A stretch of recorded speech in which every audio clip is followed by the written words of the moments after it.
we need to wake up the dreamers.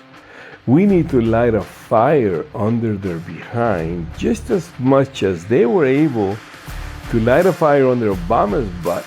It almost seems that dreamers exploded into the scene and they succeeded in pressuring for this concession, for this crumbs that Obama and his administration decided, well, let's give them something. That's the reason why DACA was created. And it shut us up.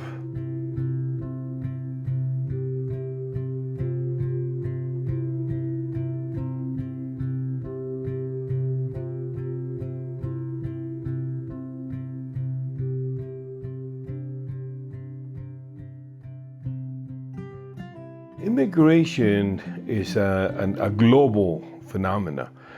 There's 20% of the world's population that is an immigrant. As in the case with Mexico, we have within the country migration to the urban centers, but also towards the border. And then there is also the international migration. Almost entirely is to the US. So we have essentially a migration of economic refugees. And DACA has been in effect since 2012, when Obama was pressured into creating something for this almost 3 million dreamers, kids that grew into adulthood, and they were brought into the US illegally, and they were searching for an opportunity to remain in the United States, to be protected from deportation, and also, to be honest with you, to have a better future. And of course, the rest is history. DACA has been around now for a little bit more than 10 years. But DACA was also created with the advanced parole provision, which means it's a temporary permit for you to travel abroad and returning to the US legally. And that's when I realized that about a year after DACA was created, there was an opportunity for us to create an educational program, which is what I started through Cal State Long Beach. This is back in 2014 when I was teaching in the Chicano Latino Studies Department.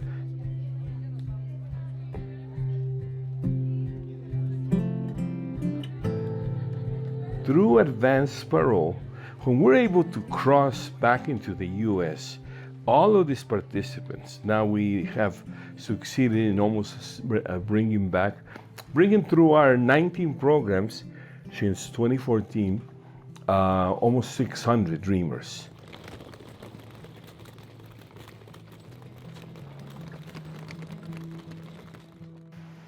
My name is Antonio Arellano Sanchez, and I was born in Uriangato, Guanajuato, Mexico, but I was raised in a really small ranchito called La Cinta in Michoacan.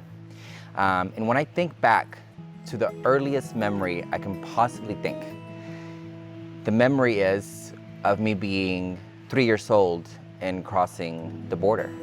And at 3 years old, my parents had made the difficult decision to leave back everybody that we knew, our families, our native country, to venture north to America in search of hope.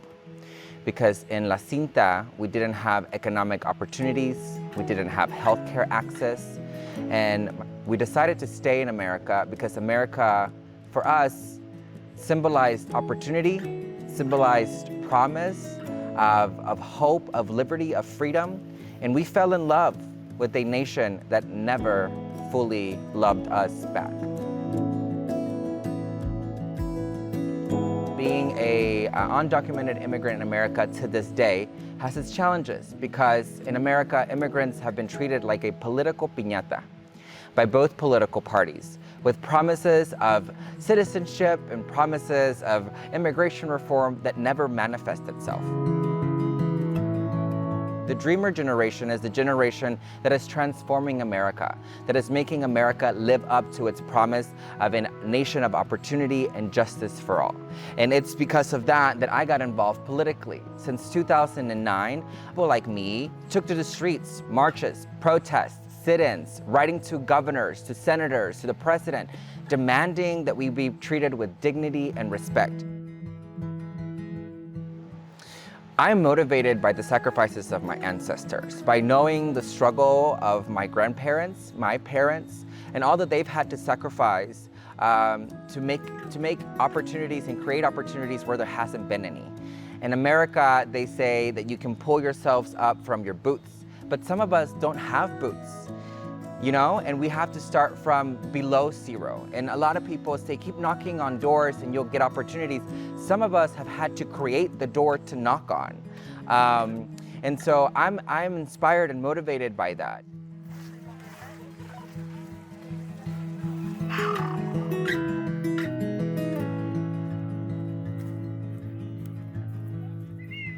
There's, needless to say, a great benefit personally, and for them to reconnect with their cultural roots, their families, their identity. But for me, from day one, was to empower them legally, for them to be able to re-enter the U.S. legally, erasing that unlawful entry status in their record, and therefore, through marriage, be able to adjust their status.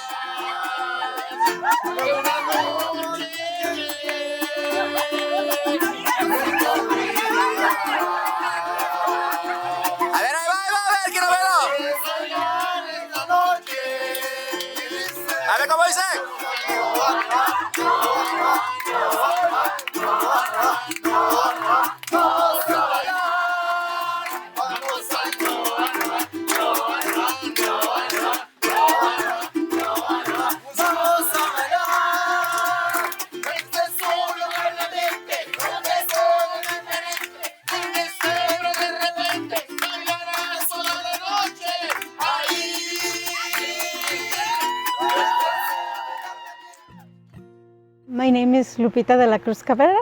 I was born in a ranch in Michoacán, the municipality of Parácuaro, and I moved to the United States when I was 15 years old. So when I came here, I enrolled as a sophomore in high school. And ever since then, I knew and was aware of my undocumented status in the US, and so I committed myself to just like do my best in school, in academics, with the hopes that maybe eventually one day I would be able to fix my status as a result of my good academic performance. Eventually, I did graduate from high school as a top 10 student in my class and received several presidential awards for my academic performance, but not the papers, right, that I was looking forward to and hoping for. Nonetheless, that didn't stop me from trying my best academically, and I started my higher education journey in a community college and eventually transferred out to UCLA, where I received my bachelor's degree in Spanish and Community and Culture with a minor in Education Studies. 2 years later, I went to the California State University of Long Beach to get my counseling degree in student development and higher education, and I've been an educator for the last 9 years at Mount San Antonio College as an educator in different roles. First in high school outreach, and then as a transfer specialist, and most recently as a counseling faculty as well.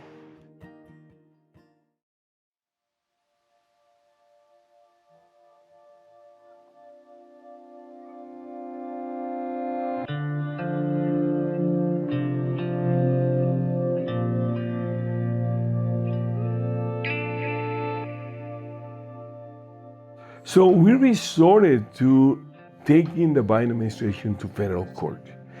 We filed, through the assistance of a very prominent and dear friend, attorney Jorge Gonzalez, a writ of mandamus to force the administration to respond, to force the Biden administration to at least concede granting these permits. And we were successful. In 3 days. They started approving the permits. Then the USCIS administration contacted me to say, give us all the data so we can expedite approval. And we succeeded in getting all 215 applications. In fact, all of our applications have been approved because we're doing it right. We're doing it within the structure, the framework of the program and the law. Y fue una emoción, primero porque dije, voy a volver a México después de 20 años, mucho tiempo, casi 20 años, sí. Y cuando por fin metí mi solicitud y inmigración me contesta, felicidades, ha sido aprobado. No sé, junto con mi familia lloramos juntos en la sala porque estaba cumpliendo un sueño, una meta de volver a México y traía una misión, porque cuando mi padre fallece en el 2016, en ese momento no tuve la oportunidad de poder venir. Y entonces, por eso estaba tan emocionado de volver a este país que dejé tan pequeño, y a pesar de que a la edad tenía 13 años, dejé muchos recuerdos aquí. Entonces a mí me emocionaba volver a mi tierra, ir a mi pueblo, y pues se llegó la fecha en el diciembre 10. Entonces me subí en el avión y cuando las puertas cerraron, nos dijo, nos vamos. Dije, pues ya, no hay vuelta de hoja, vámonos. Pero lo primero que hice fue irme a mi pueblo, que es un pueblito que se llama Ilamacingo, situado al sur de Puebla, cerca de Oaxaca. Y al siguiente día, que fue martes, cumplí otra de mis metas, el cual me motivó a venir aquí, es poder llevarle flores a la tumba de mi papá. Estaba tan emocionado que llevé las flores. Me recuerdo porque estaba muy caliente, a pesar de que era diciembre, es una época muy caliente ahí. Y llevé las flores y se las puse a las tumbas de mi padre y rompí en llanto, porque era como que era una emoción, era algo que venía yo cargando desde el 2016, porque ya no pude ver a mi papá en vida y aunque me daba miedo porque ya no lo iba yo a encontrar, pero al saber que ir allá, estar en el panteón y ponerle las flores a la tumba, como que a la misma vez me dijo, pues ya no está, pero cumpliste, veniste hasta aquí, dejarle lo que tanto querías, traerle esas flores a tu papá, porque aunque no lo pudiste ver, pero aquí está. Dije, te traje estas flores, papá.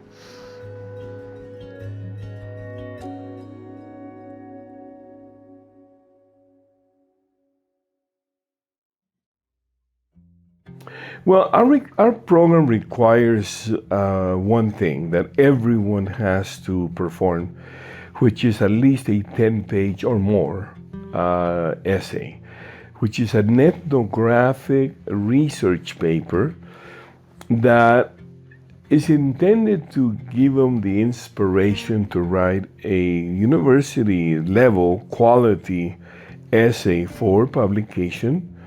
And that is our way to make sure that they understand that they're part of an educational experience and they write about their experience returning home. And our recent publication of the first selection of 38 essays from the summer of 2021 was just released this month, so that we can share with the world what this very highly successful and beautiful human stories and represents to that population, to that dreamers population. But our objective is for educators, for educational institutions, and of course for policymakers to absorb, to appreciate, to understand that all dreamers should have that opportunity.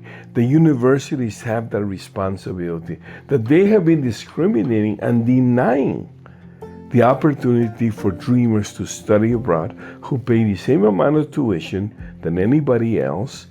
But most universities have just simply said, oh, you can't do it. You don't have papers, without taking into consideration that they can assist them to apply for educational advanced programs, which is the mechanism that we have established, we have proven that is a phenomenal way of advancing their careers.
And dreamers are not only the 600,000 that have remained protected by DACA. We have 2.5 million dreamers in totality throughout the United States. And to me, the worst case is the more than 500,000 young people that grew into eligibility upon graduating from high school, but have been denied. 500,000 have been denied, almost 100,000 per year, that growing to eligibility, but not only the Trump administration, the Biden administration has been forced not to allow any new applications by the courts. And that has to be protested, it has to change, because these 500,000 are siblings of dreamers that have DACA protection. Or they are young people that I wish they would wake up and protest and create a synergy for that to be changed, because they are in a state of limbo. They cannot attend a university like their brothers and sisters, or they cannot benefit from the relief of deportation, of being protected by DACA from deportation. And that's what I strive for, to create the leadership, to create the consciousness and the drive for them to come home and pay it forward, to make sure that other dreamers have the same opportunity.